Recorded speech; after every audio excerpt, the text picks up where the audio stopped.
I don't know what. Good evening. Good evening. Good evening, everybody. Uh, I'm excited to be here tonight for this auspicious occasion. And let me preface this from the very beginning, because it's gonna be a great conversation. It's gonna be personal. It's gonna be funny. It's gonna be all those things. There aren't many people I inconvenience myself for, and when I do, it is out of deep love and out of years of friendships and relationships for. And tonight is one of those occasions. For this wonderful occasion that I have to be here with my brother for this. And we'll talk about it, but this great project that he has. What introduction can we give Senku Color that you all don't know? He's just a vocalist, a churchman, an educator, and we'll talk a little bit about that. World traveler. We have a shorthand. This is our generation's Jesse Dixon. Just carrying the mantle, spreading the gospel all over the globe. He is, and he is my brother, beloved, the one and only Senku Color. How are you, man? I'm well. I'm well. Yeah. I'm tired, but I'm good. you tired, huh? Yeah, you Yeah, are. I know. You can't feel no ways tired right now. You got that. Right. No, I appreciate you for doing this. I reached out to Schaefer. I thought, who best to help me introduce, what it is I have gone. I watch your show faithfully, you and James. Yeah, my Covenant brothers. We shared over the years so many important moments. I was in your wedding. I was at your wedding. I wasn't out there. But we all, grew up together. And so thank you for doing this. It means a lot. So let's point out, since you bringing up weddings, I want to bring up another moment because we have a mutual friend, James White, and I'm the one who drove Senku Color to Alabama. Well, my mama wouldn't. Your mama wouldn't. Your mama would not, and she told. To college. Yeah, she told me to get in the car, and we packed up that car and we drove. We drove straight. We drove straight through. We drove straight through. We was young then. We was young then. Yeah, that's what you do when you're young. Yeah, just get on the road. Oh, we going to Alabama today. Oh, okay. Like you sure did. I forgot you drove me to college. Yeah, of course you did. I didn't. I didn't forget. I ain't forget it. We sure did. And so I was thinking about how long have we been in each other's lives. And I just turned 50. So, and we were teenagers. So I was we gonna say that I was 14. Yeah. And so y'all we had gonna already been doing your thing, so that was many years ago. I don't like how that feels. 35 years? At least a solid 34, at least. And I have spent these decades listening to Senku, watching his ministry grow. We were young preachers together. We were young evangelists. We would go with each other whenever somebody had to preach. We would we would go with each other. Senku would come into church with his Bible and his tambourine. If you know my grandmother, you understand. Yeah. Young, coming to have church, coming to give this word. And was a unique prophetic voice amongst us. And so, we've just, watched each other grow up and been a part of each other's lives, the good, the bad, the gains and the losses, and all those different kind of things. And so I'm genuinely excited about this project. We've been talking about this project for how many years now? 2? Right. At least 2. 5. Well, it was during COVID.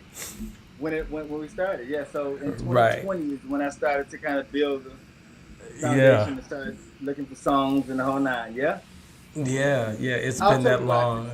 so long, but we'll talk about it. Yeah, I'll tell Yeah, you yeah, why. yeah, yeah. So let's start. Let's do some origin stories for some people who don't know, your story and where you come from, your peoples and your church background and all those different kind of things. How did we get here from where you started?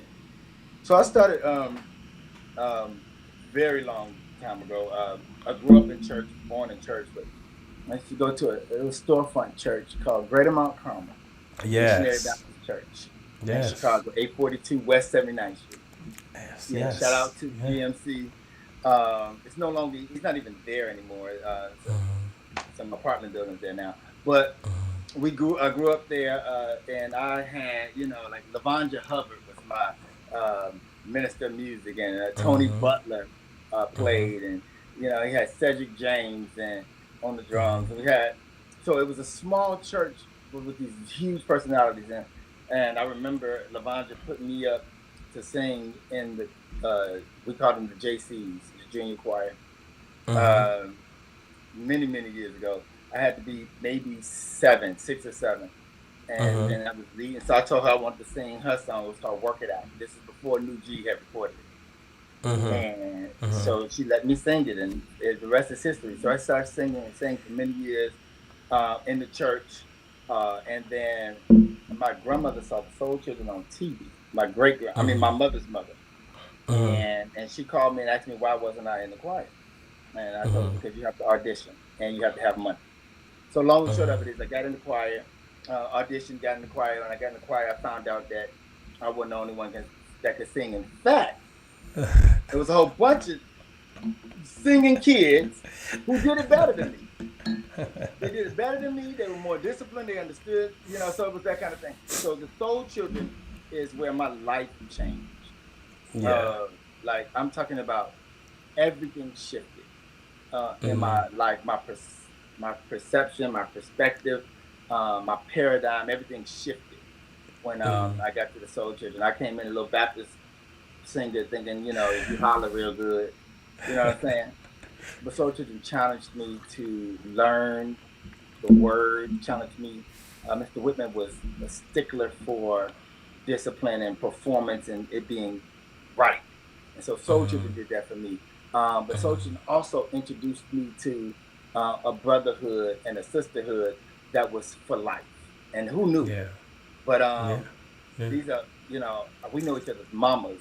We know each other's children now. Yeah. And I heard somebody say Grandchildren, grandchildren. grandchildren now. Yeah, I know, Imagine right? that. Imagine that. So Soul Children was what shaped me and gave me this burning desire to do music. Um, and it's always in the back of my head. They can do it better than you. They can do it better than you. But now I don't care. Right. Now I've learned to just be me, and that all came through Soul Children. From there, one of our buddies, Chris Harris, called me. I was working at Blue Cross and Blue Shield. That was gonna be my life. And Chris Harris called me and said, "Hey, I got this tour, and they need one more tenor, and want to know if you could go." And it was a long tour, and I had a job, and so we negotiated some stuff, and it turns out that I'm touring with Jesse Dixon. So we get on the road, and we're going to all of these places in Europe, and I'm watching Jesse, Reverend Dixon, do these amazing things. The preacher, What's up? yeah. We finna get into it tonight. We finna Yeah, get oh into it yeah, tonight. oh yeah, let's do it. So I'm watching Reverend Dixon do these amazing things. Like nobody in the States, we didn't even know what he was doing. I don't think most people knew that he was as big as he was, and has so much influence on gospel music from a global perspective. And so we got a chance to see a lot, do a lot with him. And so when I got back, I just had no clue that I would go in the directions that I went in. But I ended up going to college when I got back, and that's when I got to Alabama State. Started a group called the Tribe of Judah, and so for about 15 years, I had the Tribe of Judah, and we got a chance to take them like all over the country, like all over the place. We've been everywhere, on a wing and a prayer. I still don't know how we did it, but recorded a few records. James sang on one of them. So we did the Tribal Judah. I ended up coming home. Father Michael Flager at St. Sabina needed a youth ministry, and one of my covenant brothers, Sam, called me and said, Father Mike is looking for a youth minister. I was teaching English, 9th grade English in Montgomery. And I'm like, that'll get me out of here. And so I ended up coming back home and just kind of doing some things. In the interim, I was connected to James. So let me tell you how that went. So our recording really started on our own with, because we were recording with Soul Children, but with a group called New Wave at the time, right? So it was Teddy Rock, Jamie, myself. James called me at school and was like, "Hey, I got this opportunity." So when we were kids, we used to go to New Life, me and Jamie and you, and we used to sing all the time. So Jamie and I used to talk about doing something together, like a record. You remember this, James? Absolutely. And so he called me and was like, you remember Ted and Rock? Yeah. So we got together and we ended up recording a record, and it was really, really cool. It was really amazing. It was a great time for us. We ended up getting a big deal, nominated for Stellas and all of that kind of thing. And so that's kind of how my trajectory kind of moved. But I was at school, and that was a bit of a barrier for us because I was still there, and I had a choir, and I had a job, So it was all of that. But we worked through it, and I ended up coming home, and this whole solo thing happened. I don't know if can you give me? Are we good? The connection scene. Okay. No, we're good. We're good. So this solo thing happened. I sang a song called "Secret Place," and I don't even know if she remembers this, but Snoopy. I don't know if y'all know who Snoopy is. Deborah Hanna. She does radio for a lot of the major artists. Snoopy said to me, she pulled me to the side after we had sang it somewhere, and she was like, "You need to do a solo record." And that was so far from my mind because again, I know better singers. I mean, I got James on this line. So I know people who are skillful and gifted, right? Who should be doing solo records. So I didn't think anything of it.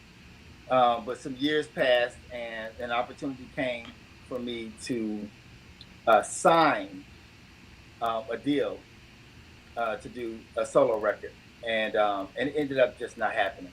So I got the bug and just did it independently, and so that's how I started recording solo.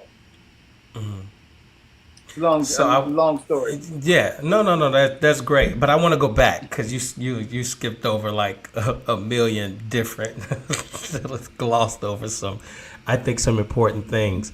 There's a conversation. I'm gonna ask you and Jamie this. Like, there's a conversation now. I think Jermaine Dupri had it on Instagram. Was like, well, R&B is suffering because black parents don't take kids to church anymore, right? And this whole idea was churches where these young people who had gifts were really nurtured. Like, they had a place to practice their gift and to learn their vocals and learn how to connect with crowds and learn how to do all of these different kind of things that now he says, well, R&B suffers because we don't have that kind of gifting.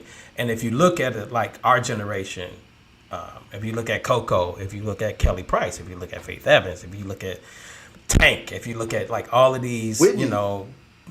Absolutely, Whitney, all of these great singers, R&B singers, they church kids. Like Brandy is a church kid, right? And so I'm wondering how you both experienced that, because I think both of you all had the same kind of experience in being in church, and then they shoving a mic in your face and be like, you can do this. Like, how did you both experience that? Do you feel like in my situation, it wasn't a mic to sing. They were always giving me Easter speeches and Mother's Day speeches, and like that's what they was giving me, putting words in my mouth and making me stand in front of people, and that was training. And so I'm wondering how you all experienced that wasn't intrusive, or it was like, oh, I want to do this, I can do this, I like being in front of crowds, I like the attention. Like, what was that for both of you all? James. Well, for me, it was it happened early on. Can you guys hear me okay? Yeah. Yeah. Hey, Ricky. Ricky Harris. Everybody say hello to Ricky Harris. What's up, Rick? The Ricker. The principal. It's the Ricker. Yeah. No, so it happened early on for me. I started singing in church probably when I was maybe 4 or 5. All of my graduations, preschool and kindergarten, I ended up singing for.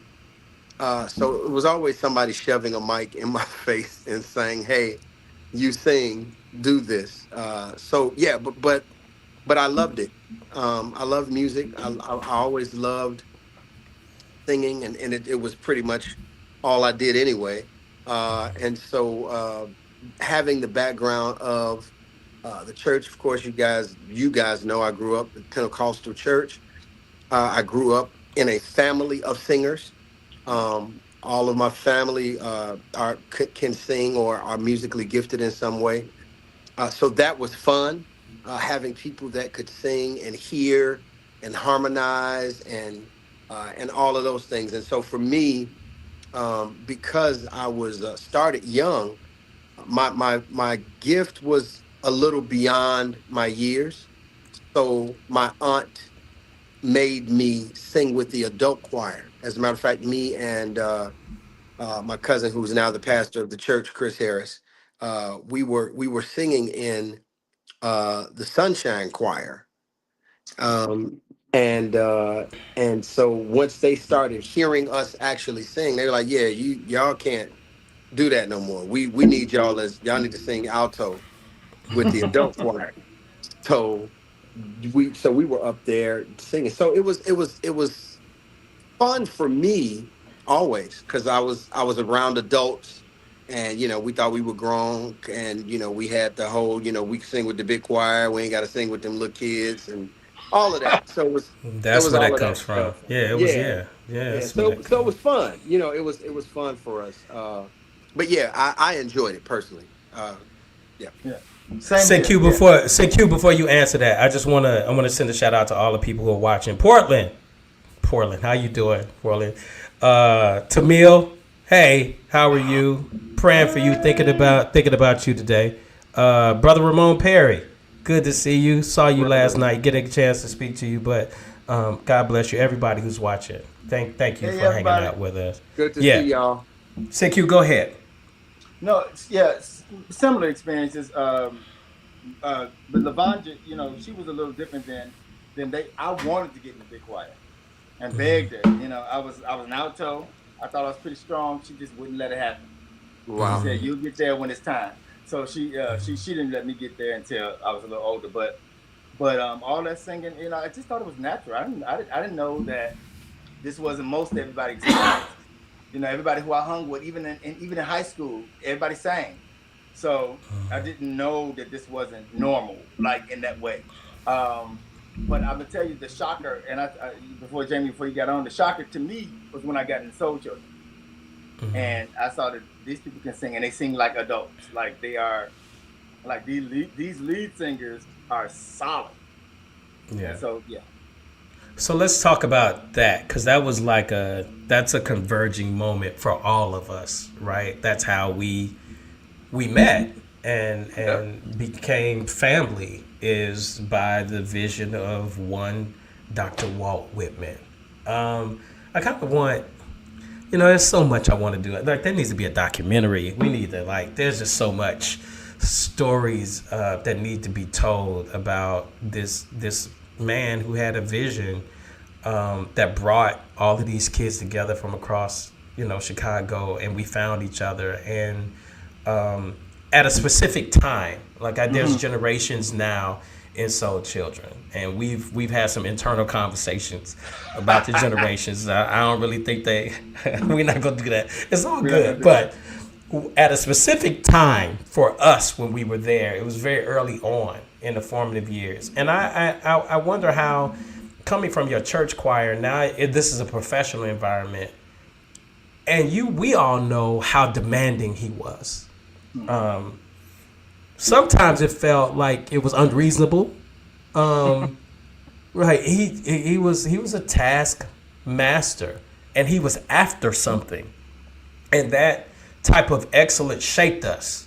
It perhaps bruised us in some ways, but it also, I think there's virtue in it. Like it helped formulate our ideas of what it takes to be a professional in any space, in wherever we do. Like, this is how we do it. I wonder if you all could talk about him specifically and his impact in your life and the environment he created that kind of situated you all's gift in a way that if you hadn't had that, maybe it would look like your lives or your professional careers would look a little different. Yeah, so I'll take this one, and then Jamie, I throw it to you. Jamie was in longer than was in before I had gotten in. When I got in the choir, what year was that? 91. Okay. So I came in right after the big Motown 30 situation. And so I got in the choir, and he had just done the solo audition maybe a few months prior to me getting in. So all of these soloists were there, and you had Jamie, and I knew Courtney and Tracy and those guys, the Legacy, Kim McFarland. So you had all these great singers. You got in, and I remember I had been in the choir for about 3 years. Patrick Winfield, who's now, Pastor Winfield in Texas for Jake's. He asked Mr. Whitman, we all sitting around, why you don't use SyncQ? And Mr. Whitman's like, SyncQ needs to get anointed. Who knew? So, let me tell you something. Imagine my 15-year-old self. You know what I'm saying? But, because, I'm singing in my church. I lead the songs, He said, I need to get anointed. Let me tell you what that did, though. I think for some people, it would have broke them. I went and bought every book I could on the anointing. And I would stay up long nights, reading, studying, writing notes. I still have some notes from them. I wanted to know what it meant to be anointed. And so subsequently, he put me on every record after that for years, multiple times. But it took that moment for me to realize, okay, I got some work to do. Who knew? But Mr. Whitman was something else. We were afraid of him in some ways, but without feared him. Feared him. Yeah, reverence though in a way. But had I not had Soul Children, right. Had I not had those retreats with Jonathan Alvarado, Sylvester Johnson, right. And Loretta Pickett, and all the ones over the years, had I not had those moments, and I was baptized in the Holy Ghost in a Soul Children retreat. My personal peers were prophesying to me at 16 and 17. So we were experiencing stuff that choirs didn't do. And so my life totally shifted because of the Soul Children. Jamie, before you answer that question, the Duchess is on here, so I just want to acknowledge LaVondra Hubbard. We already talked about you and Mount Carmel and your influence, and so thank you for hanging out with us. It's a little more than the Soul Children chat. We are celebrating the release of our brother SyncQ, SyncQ Colors. Long away. I've been waiting on this for a minute. Oh my God! I've been waiting for a minute, and I'm excited about it. We're gonna talk about the album. We're talking about these stories. Reflections is here. It drops tomorrow, so I'm excited about it. And so we're talking about our origin stories and how we came together and what our influence was. And so, Jamie, talk a little bit about Walt Whitman and the Soul Children of Chicago. One of the greatest things that ever happened to me, one of the greatest meetings that I ever had, coming in contact with that man, who I affectionately call Pops. He has been everything to me at times in my life, and having him be as strong as he has been, I needed as a kid growing up in the inner city without a father. I needed that. I needed his strength. I needed his discipline, his structure, all of that. I needed it all because obviously, you guys know as young men, there's something in us that's yearning for that, yearning to be affirmed by a man, someone greater than us, to come to us to tell us you are this because of this. This is what being a man means. This is what this all looks like. Here's how you get here. How you do. And so for me, I didn't not growing up with my dad at the time. Um, Walt Whitman served in many ways as that for me musically, personally, all of those kinds of things. Musically, I absolutely loved it. We were afraid of him, and we reverenced him. It was all of that, but I'm telling you, I loved every minute of it. I was Yeah. never at a point. There were definitely times as he it's I think you just mentioned it. It's customary for him to. I think he gets a kick out of tearing children out Oh I God. mean, I because mean, he too said to me, when I started leading, I want you to lead, but you got to get some anointing. hey, how And was you? You was like 9. You Right. was right, like, And I what was is not. that? What am I? So, What right, does that mean? right. And so my immediate thought was, well, I'm Church of God in Christ. We got the anointing right, and the Holy Ghost over Okay. here. We What do you bold. need? right. Hey, you in New Covenant. So what is? So yeah, but all of that, man, was great. He coached me through it. I actually asked him what he was looking for, because I said, hey, look, I don't have to do this. I don't have to do this. I could just be in the choir and wear my robe and go, on tour just like everybody else. I don't have to do this. You could pick somebody else. And he told me, idiot, the reason why you're here is to lead. That's why I Mm. brought you in here. So you ain't finna hide in the back. So whatever I tell you to do, that's what you're gonna do. You're gonna learn it. You're gonna deal with it. Whatever it is. I'm like, okay, cool, Good great. old Joe Jackson. That's Joe. You gonna do what? You gonna do what I said you're gonna do. Yeah, that's exactly That's the what he bottom did to line. me. Let me. And I so want to. I want to. I want to say quick. Tell us some more people. Tania, Nick McCree, what's up, brother? All of you are. look, Eloise, bro, Ellie, what's up, Nick? Kamira. That's one of the soloists that we don't really talk enough about. That's so such a My legend, sister's on baby. here. Kamara's That's on here. My iconic. sister. Yeah, like What when up, y'all sis? finish, she was there from day one. Like Oh she God. was she was one of them that was grown. And tearing At, down a song. at 10 Indeed. years All the old, way. she was grown. Like she Right. was, it was full. So, what's Facts. up? What's up, sis? But I'm sorry. Go ahead, Jay. Yeah, but no, I loved it, man. He was so special in that he had an ability to extract greatness out of children. That's a gift. Everybody does not have that gift. I'm gonna tell you, I don't. Because I've been around talented kids as an adult. I don't have the ability that he has to do that. That is a grace.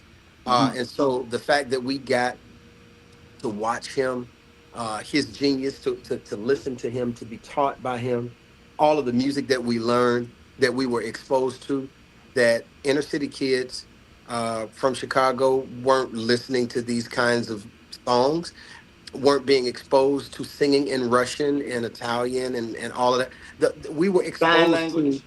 yeah, yeah, sign language. All of these things we were exposed to, man, was a huge, huge blessing. And thank God for him.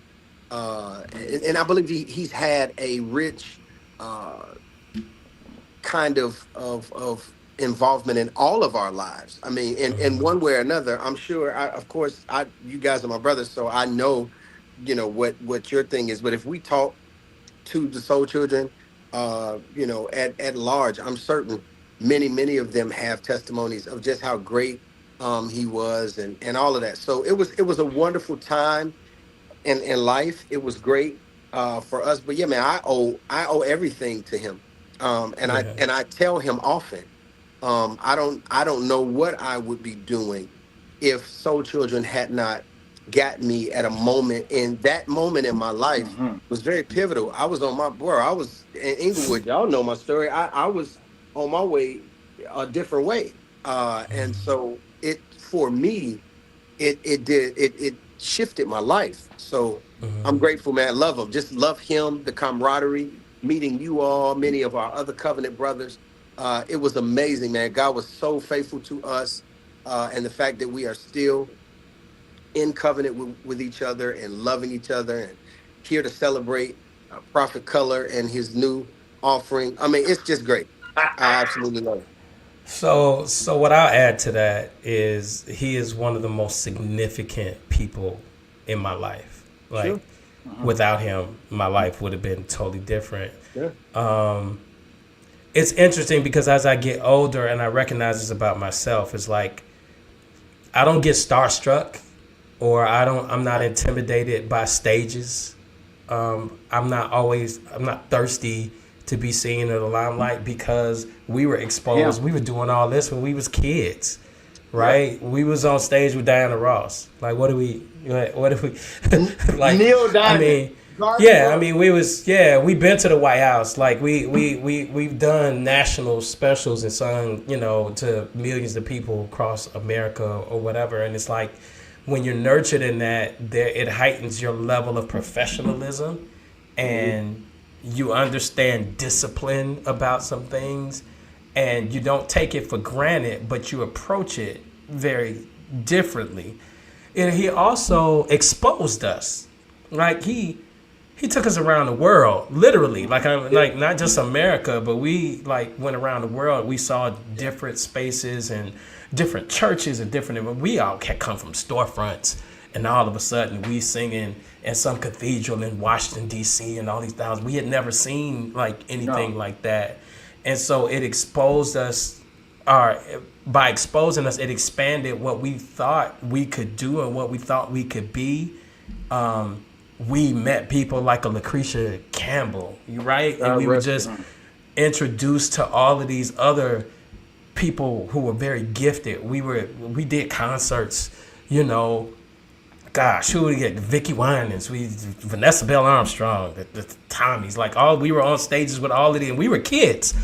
right? And it's like we're looking at these professionals just be great at what they did, and it's like, well, how could we not be or emulate that in our own way, in our with our own gifts, because we were just exposed to this and we thought this was normal. Like we Right. thought like we thought all everybody just we didn't know how of a unique experience we were having until At the we were time. out of the quiet. Yeah, until we were out of it, like, wow, we actually hung out with Peabo Bryson. I ain't going to Motown. I'm not finna rehash all of that, but Stevie Wonder and Gladys Knight and all of these people, like you were just around. It was like this was our Jermaine experience. Never forget your main home. Okay? All right? Just saying. Yes, Jermaine. Now, God bless her. should I chime into there for a second? Go right ahead. Go right ahead.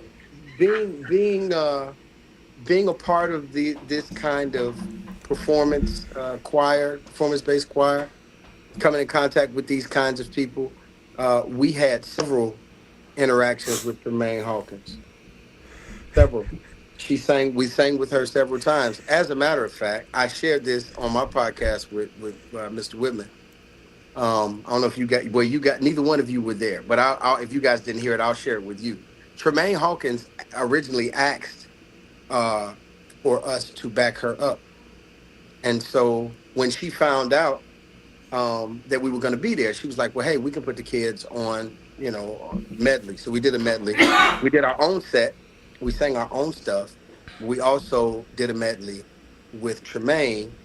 And when Gladys Knight found out that we were going to be there, Gladys requested, spoke with Mr. Whitman through our business manager, George Washington. God bless God you, bless his George soul. Washington.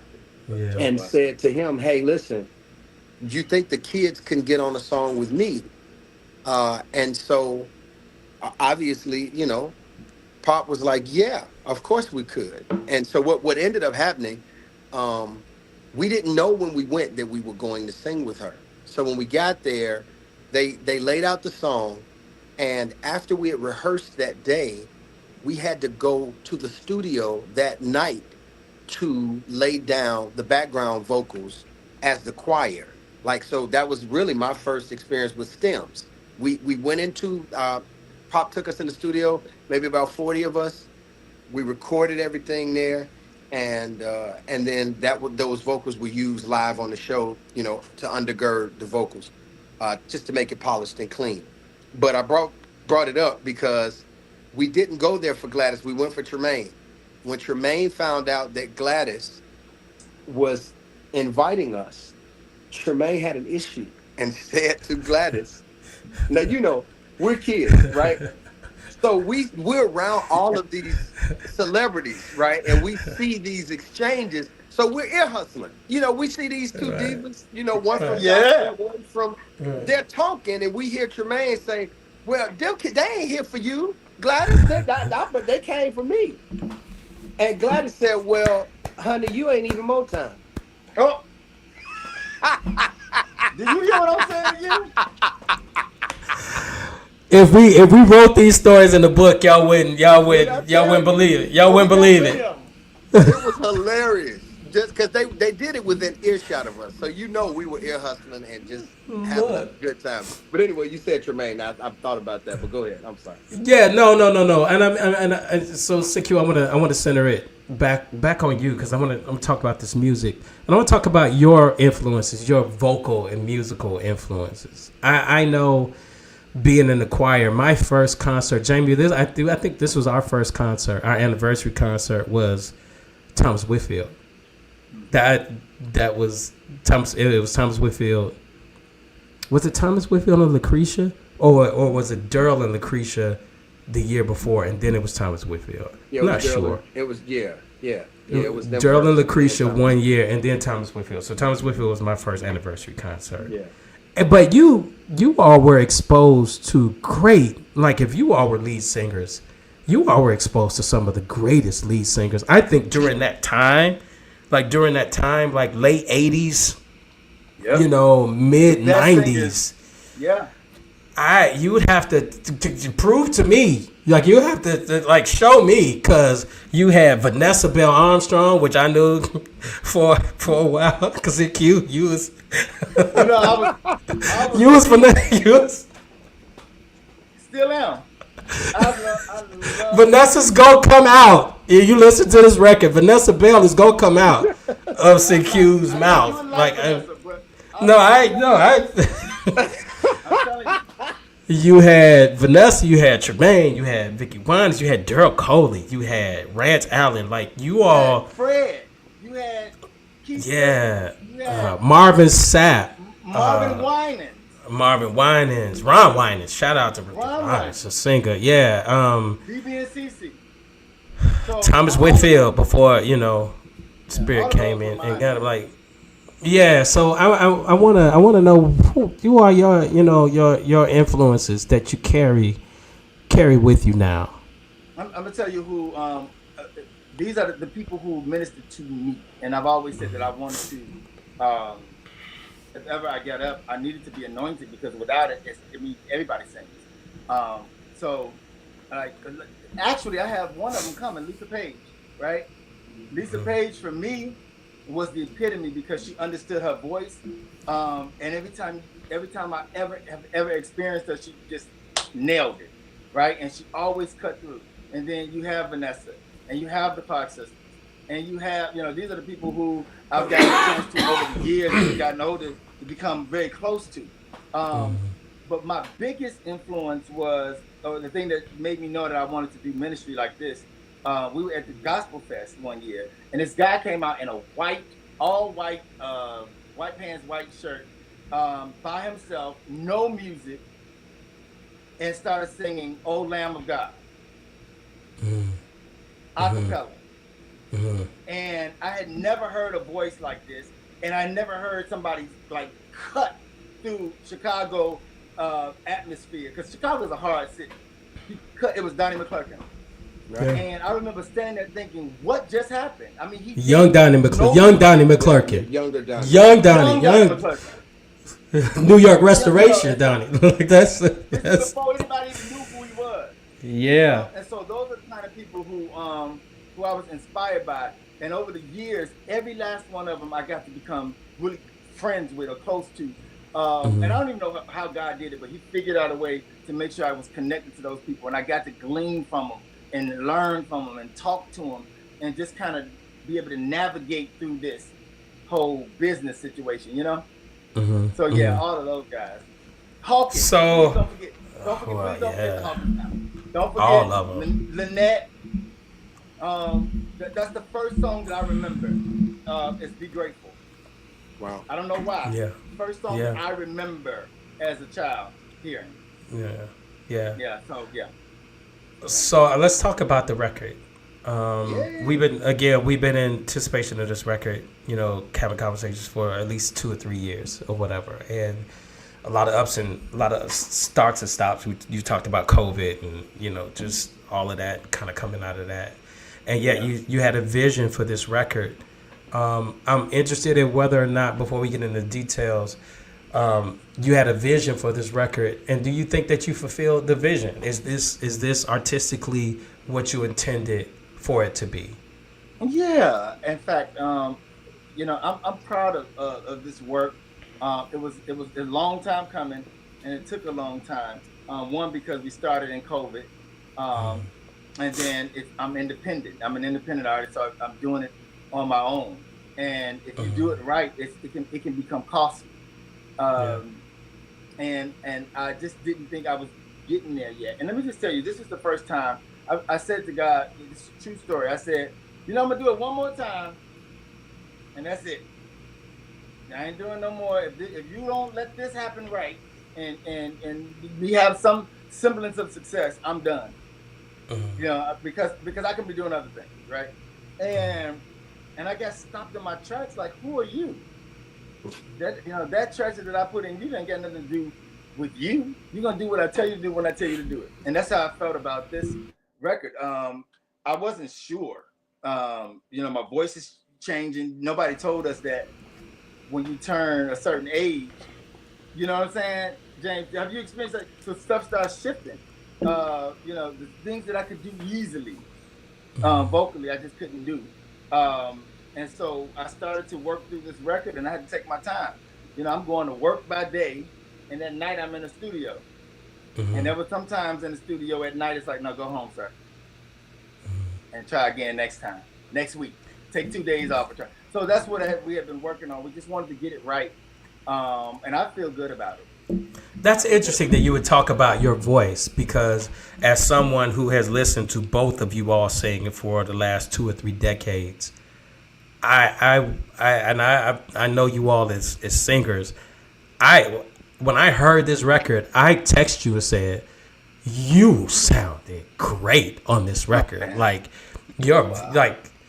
if you're telling me your voice changed, you'd have to show me where. Like, I mean, you know, I understand you may not have, you know, range like you did when you were 9 years old, but I don't know if I've heard you better on a record. And all those other records are great. I'm not diminishing that, but your vocal performance on this record, listen, was like, he a good voice now. Like, he got it. Man, he worked for it.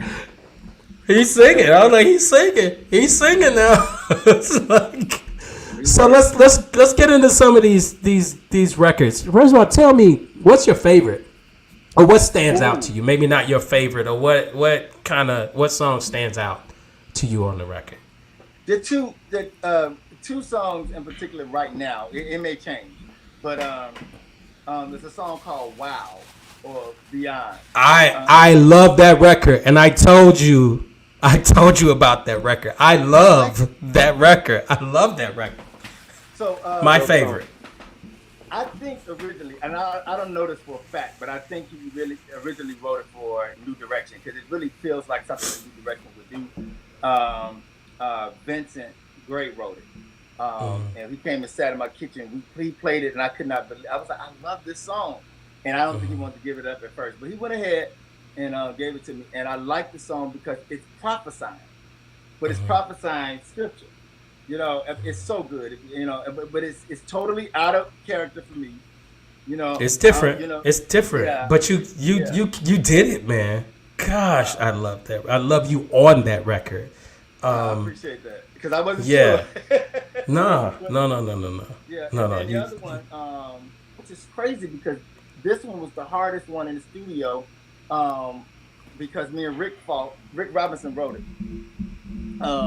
It's called "Forever Give You Praise." It's a simple song. It's got a nice rhythm to it, but what made it work was he really put me. I felt so confined. But Rick and Anita are the consummate professionals, right? So we get in the studio and Rick was like, "Nope, do it again. Nope, do it again. Nope, do it again. Nope, do it again." And at one point I was like, "Okay, you just, you know."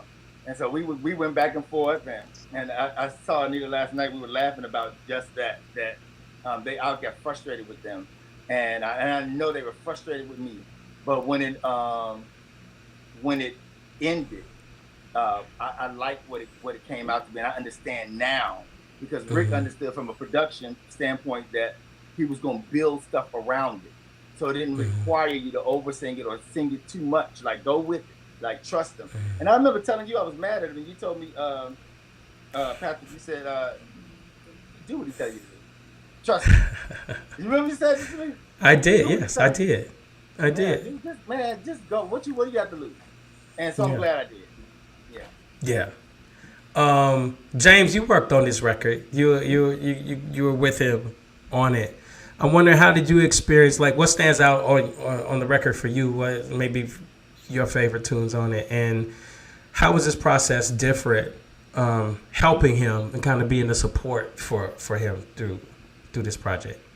I think Q is in his head a lot of times about what he's doing. He doesn't fully realize, and many of us don't. He doesn't fully realize and know what he has, and just how powerful his gift is, and his ability to emote the music that he has is amazing, and he doesn't quite get that, and so sometimes he gets all kind of wrapped up in his head around it, because he's looking for a certain uh, skill and perfection when there's certain things that happen naturally and flawlessly in his voice, that other people it would take them time to work out.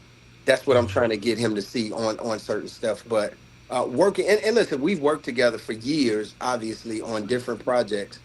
With this particular project, I wanted to be able to have him to do some stuff that, like he said, that pushes him a bit. Yeah. Because that's the other thing, CQ will get into this vibe that he knows is familiar, Right. and Right. he'll lock into it, and he like, hey, he did that's the sweet spot. But I hear so much more in his voice, stuff that he doesn't even necessarily know is there. And so, just trying to push him a bit and say, hey, look, man, there's other stuff in there. You don't have to just sit in this one spot. You do have some versatility. You have some other stuff, some other tools in your bag that you can use. Yeah. And so that's a hard process, but for us it's easy because he trusts me. We Right. trust each other. And so if I say, "Hey, look, we're gonna push, we're gonna do this, we're gonna do that," he's like, "Okay, all right, let's go, let's get it done." So, and we worked on several songs for Yep. for this, and I'm certain that the other stuff that we worked on, we're going to put on some other records. But we worked Right. on several things. We ended up choosing some specific stuff for this record, but I love it. I love it. As you guys said, the Wild record, absolutely love. And I just think it's great. I'm excited for his followers and fans to hear it. That's what I'm Yeah. excited about because they've Yeah. been waiting for new music from him. Thank you has loads of people that love him and that love his grace, love his gift, and have been complaining about not having enough music from him. And Right. so, this opportunity to give them another offering, I'm excited about. I can't wait to hear how people respond to it. Yeah, I Yeah. can tell So you, Patrick. go Let me ahead. tell you about Jamie. I just want to say that I called Jamie. We were in the middle of the record. Well, actually, he talked. We talked throughout the whole process. I got maybe 2 or 3 people who I trust, and they'll tell me the truth about what they feel. I would send them the demos, send them the things. Keisha McFarland and Ricky Harris. I send them my stuff, and they will tell you, what it is. But Jamie came in, and this is what sometimes you forget. Like I forgot the genius of Jamie Simon. He came in and just put magic to this stuff that we were doing. It just was missing some stuff, and he came in and just like try to do this, put this here, and it was just amazing, like the way his mind thinks and how he's creating even as we're going in the studio. So I was impressed with the whole thing. Jamie went all the way to Norway with me to produce a song. There's a song on there called Shalom, and it's such a powerful song. We've only sang it out maybe once or twice, and I got Gina Thurston on it. She's amazing. Oh my God. But Jamie did some. When you get a chance, go listen to it. It's actually out now, y'all. So go listen to it because it's out there. Go grab it. Go grab it. Everybody, go Please grab it. grab It's up Please go now. grab it. It's live. It's great. I want to shout out to Trina Poole. What's up? What's up, What up, sis? sis? Cesare, what's happening? What's happening? V George, What Connecticut's up, finest. Victor? Sam, happy birthday, Samuel. Happy Happy birthday, birthday, brother Sammy. Our Covenant. brother, our What's brother, up, man? our we brother gotta take beloved. Sam Happy out. birthday. Sam got to take me out. I just turned 50. And Sam, what, 65 years old? No, Sam. How many times? How many times? How long Sam been 50? We gotta take it. We gotta take him out. Okay, we gotta take Sam out. We on it. Love you, brother. Love you dearly. Yeah, we need to hang out. That's what we need to do. I want to talk about some features on this record that you have that I thought were really great. Sam Franklin. I was like, come on, James and Albertina, give me this record. Give me this record. And it's so good. It's churchy as you would want SanQ and Sam Franklin to be. And their vocal performance on it is just great. Talk about her. Talk about that record.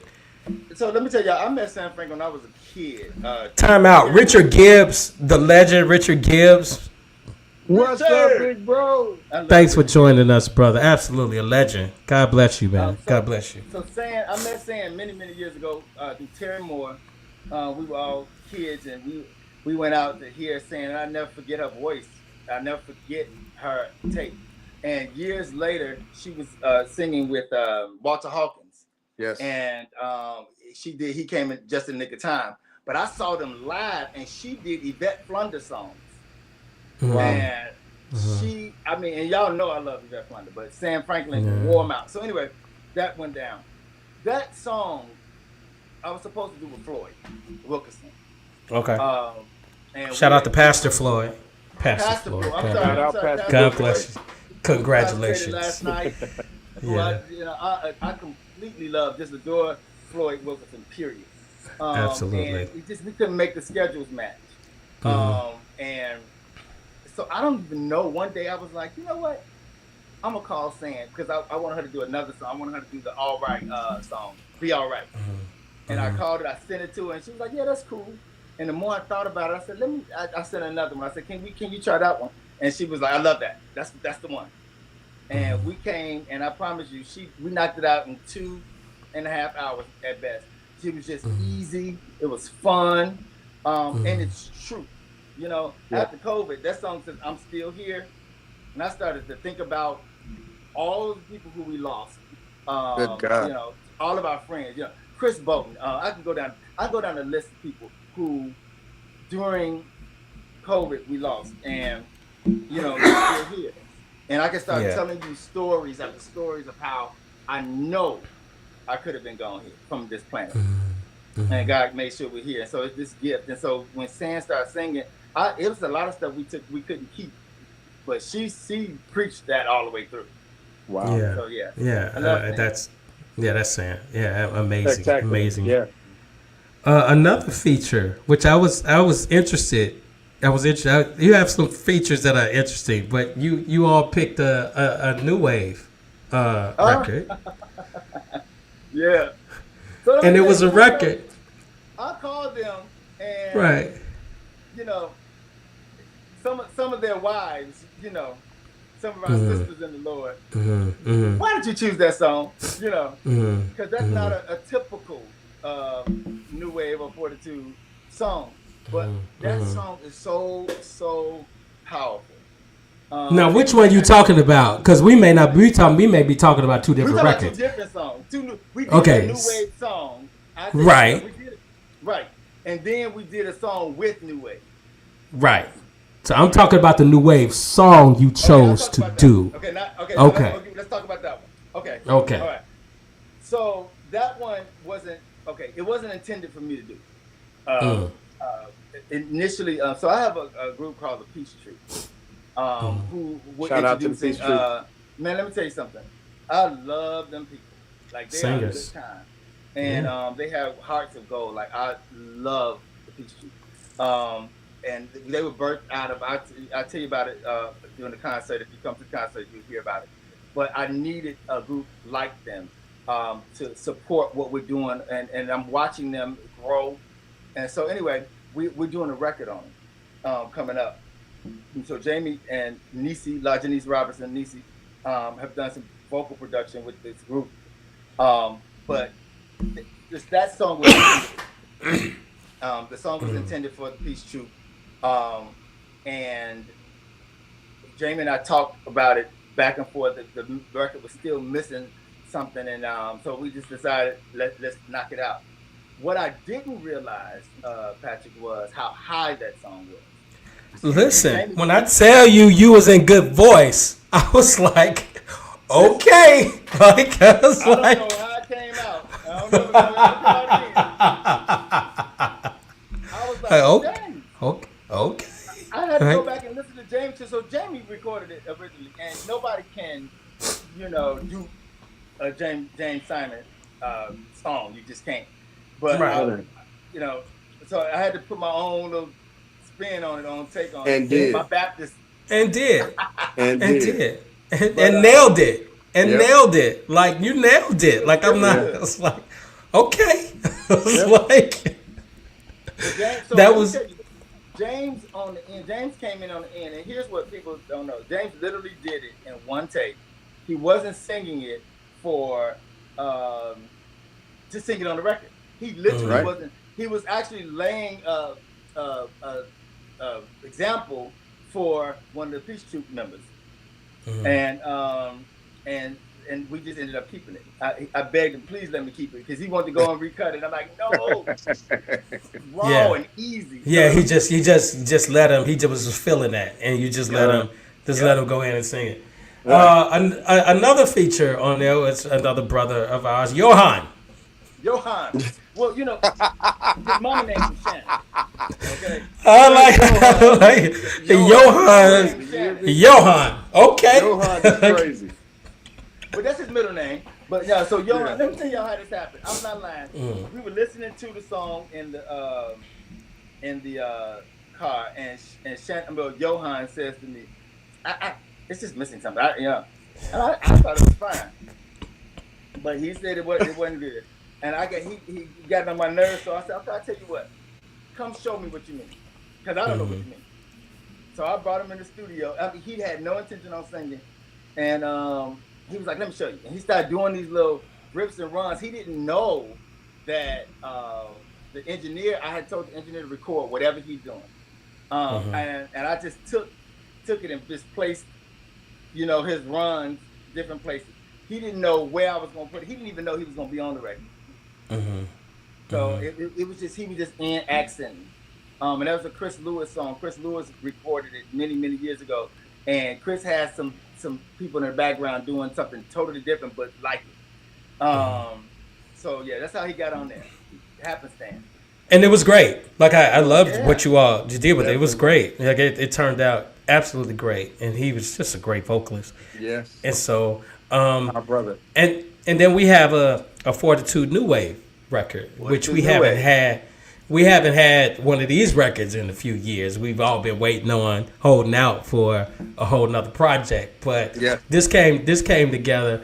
I'm interested. So I'm interested in, like, did you all get in the studio together and cut it, like, or did you okay? How was that? Let me tell you. Talk about the record and then talk about the process. So the song was called Warrior. That one was written by Vincent too. And let me tell you, I called the fellas, and it's hard to get all of us in the same room at the same time. I bet. So I called. Everybody said, it's crazy. Everybody said yes. Everybody said yes to the time. We all got in the studio. We listened to the song. We learned it. We put our little feel on it, and they went in and cut. Jamie is kind of our he's the vocal producer. He's always been that over the years. So he's kind of took the lead on it. And we just had fun with it. And I missed them when we got in the studio. I was looking at them like, this is what we do. Natural. There was like, it was the charisma, the connection. Teddy is the funniest person on the planet. It was all of that. And I wish we could have recorded what was happening. Yeah, we should have. We should have. Ain't nobody getting no background footage of that. That's crazy. No, but it was good. It was good. Shout out to Pastor Jason Shepard. What's up, baby? West Coast. What up, good What's going on, Shay? That's a writer extraordinaire too. Yeah, man. Yeah. I know you mentioned Shalom in the record, and I love the record. I was surprised Gina Thurston, to which, if you're in Chicago, you know how much of a legend she is. Like, I mean, she's just been extraordinary from day one. And I think we've been spoiled being in Chicago because we just had some of the greatest singers and choirs. And so we don't have to get into that and talk about how Chicago is the greatest gospel city in the whole wide world. We don't have to get into that tonight. It's true. It is true. Like we got receipts. Like there are receipts here, but okay. But you got her on the record, and I was interested in like, did you have this record? And it was like, well, she would be great on it, or like, how did that come together? And her performance on it was just wonderful. Like her voice hasn't aged a bit. Like it's a unicorn. Yes. It's classic. She's classic. I knew what I needed to hear on the song. And there were several people who could have done it. And I wanted it to be Chicago. I knew exactly who, I'm not going to name the people, but there's several people in the city who could have nailed this. But for whatever reason, I wanted Gina Thurston. There's something sweet and easy about Gina. This song was written by a friend of mine in Norway, a guy named Ariel Scholl. He's a really good friend. He has a choir called Stavanger Gospel Company, and they sing. They've got records with all the greats on it: Donnie, Dorinda, Kim Burrell, all these great people on it. So he wrote the song when I met him over in California somewhere. We met, flew over there, talked, and I told him I need a song that speaks to peace because I've got this new group. They're called the Peace Troop. And we have been singing everybody else's peace song. We did New Direction peace song, God Will Keep You in Purpose. We was doing all those peace songs, but we needed our own. And when he sent it to me, I thought, wow, this is a powerful song. So I called James and asked if he would produce the song, and he jumped right on it. And so we did all the vocals. We did the vocals over in Norway actually. Yeah. We combined the Peace Troop and Stavanger Gospel Company. We mixed them all in. It was an interesting recording. So we did all that, flew it back here, and I wanted Gina. And Jamie and I talked about it for months. Remember, because that song went without. We talked about it for months, and Yeah. finally we caught up with her. And she came in just as sweet as she wanted to be. Right off work, she was at work. She came from work, and she said, "Well, I don't know if I have much of a voice, but I'm gonna do what I can." And wore us out. She's gonna do that. That's exactly what she's gonna do. Last feature, which was, I said, "My God." I said, how did this? I know what you said. Y'all, before he says it, if y'all laugh, I'm telling you now. I said, Mike, this was an important record right here. If she needed to come back and lay this vocal down before she could get. Okay. Don't tell me what before she could get that last star in that crown, I need to go back and I need to hit the studio with CQ so my crown could be right. I said, well, I don't. I said, well, this is a special record, everybody. I was like, I don't know. I got to have this story because I said, oh, wait a minute. So, okay. So you're talking about a song called, it's not even a song. It was like a little snippet of an intro to a song that I did with LaShawn Pace. Okay. And we recorded that about 25 years ago. And if you listen to it really well, you will hear how young my voice was. I was very, very young, much thinner. But so this is a true story. I asked Kim McFarland to sing on it. And for whatever reason, we couldn't get it worked out because I was in Alabama. Anyway, the long and short of it is a guy named Ken Cook was like, let's call Sean. So we called Latrice Pace, her sister, and she put LaShawn on the phone and I asked her would she do it. And this is a true story. I said, well, how much you gonna charge me? I'm not making this up. She was like, oh, you can't afford me. She said, so just tell me what time you want me there. I'm not making it up. So she got into the studio. Let me tell you something. That is a true story. Y'all don't listen. These are professionals out. These are professionals out here. They ain't got no time for you. Can't. Okay, no. She come out. Let's not even have that conversation. So if you listen to it, you can hear. Say, Q, what happened to your microphone? Did you hit something? I can't hear you.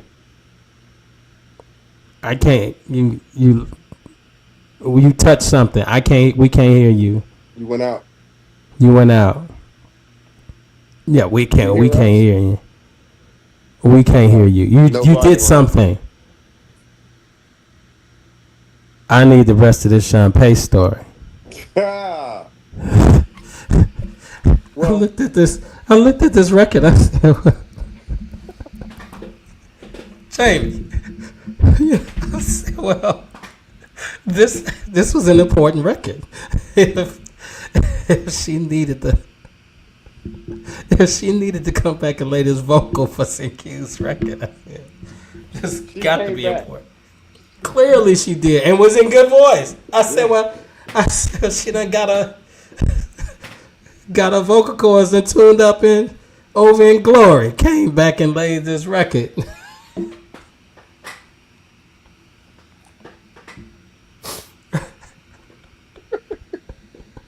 God bless her. God bless her. Indeed. God, did a great job, too. You did a great job. My goodness gracious.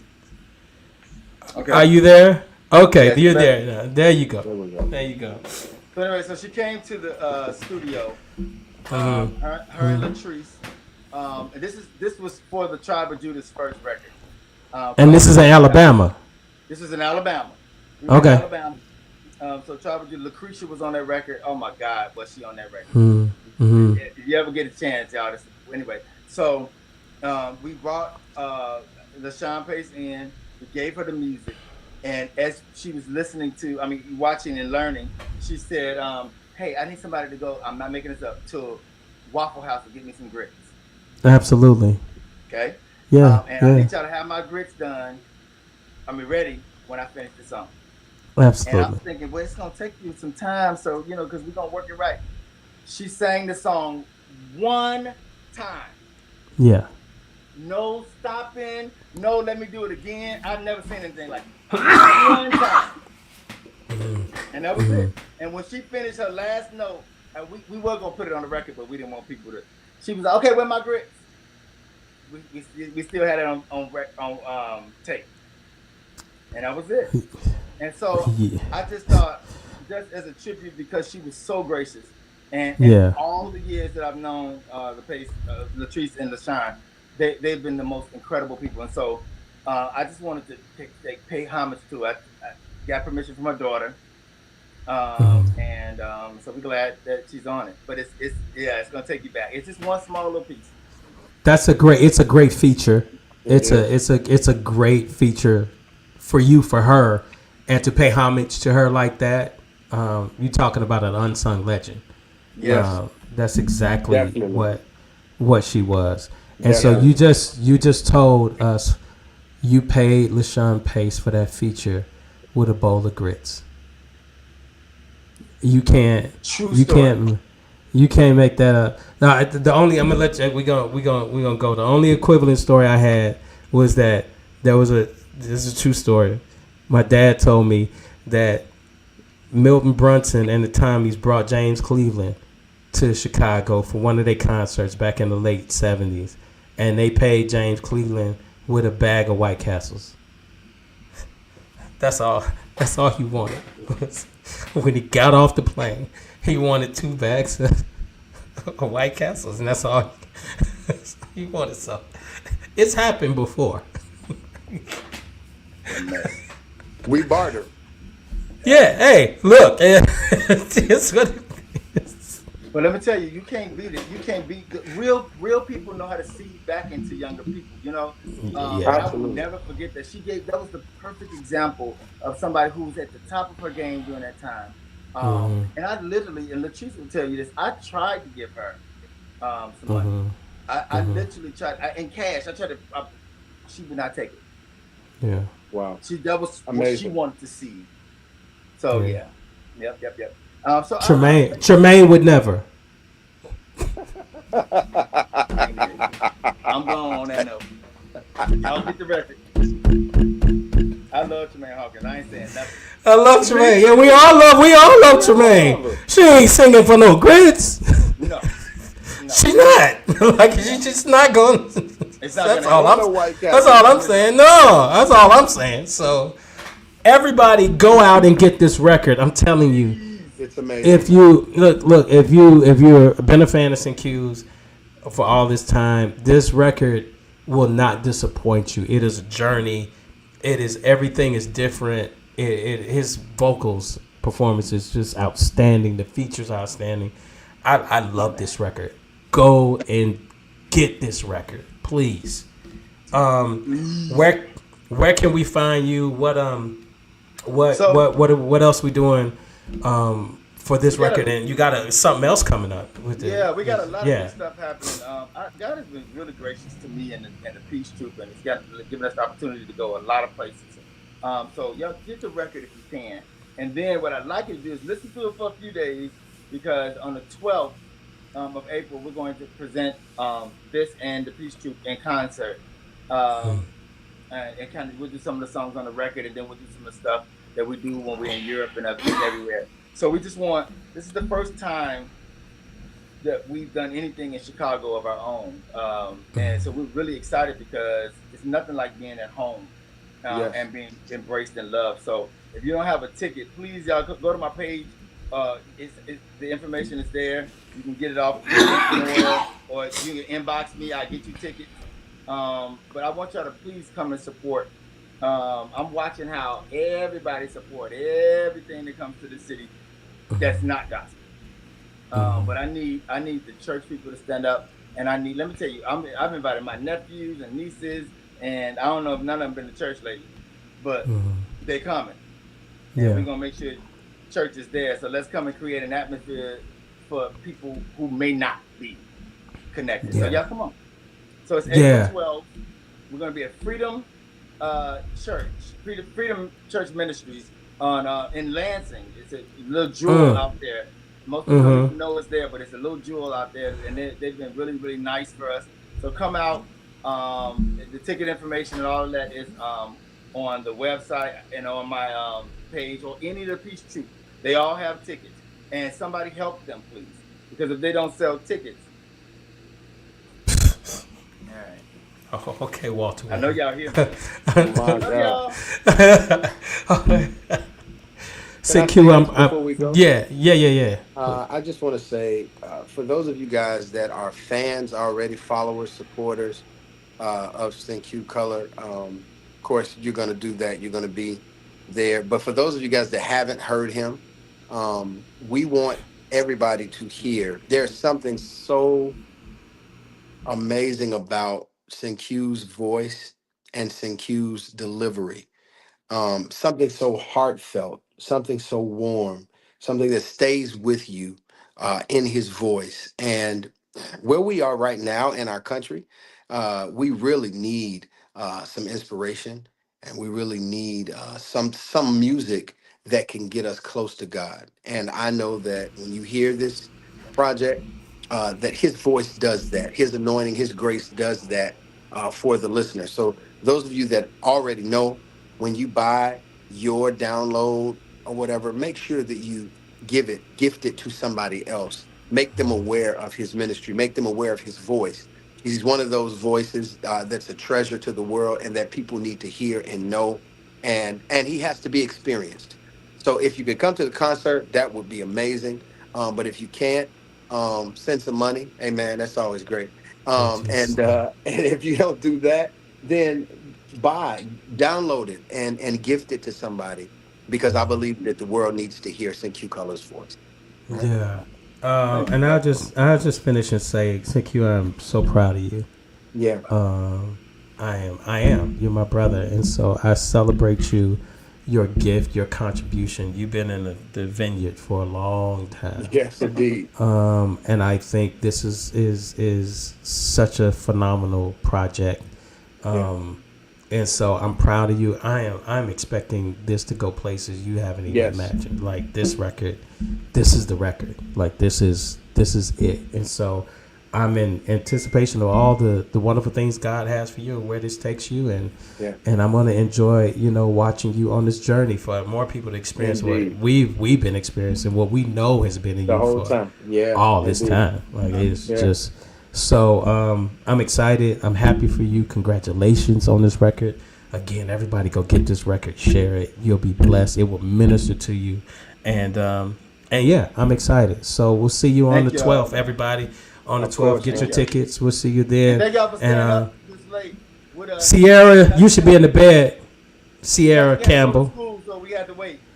Is that my daughter? Your daughter's on here. She should be in the bed, ain't she? I know. I keep thinking she's 12, and she's not. I know. I know. She's senior citizen status now. I know. It's me. Love you, C. Love you, C. Love y'all. Love you, baby. I love you all. Take care, everybody. Okay. Bye-bye.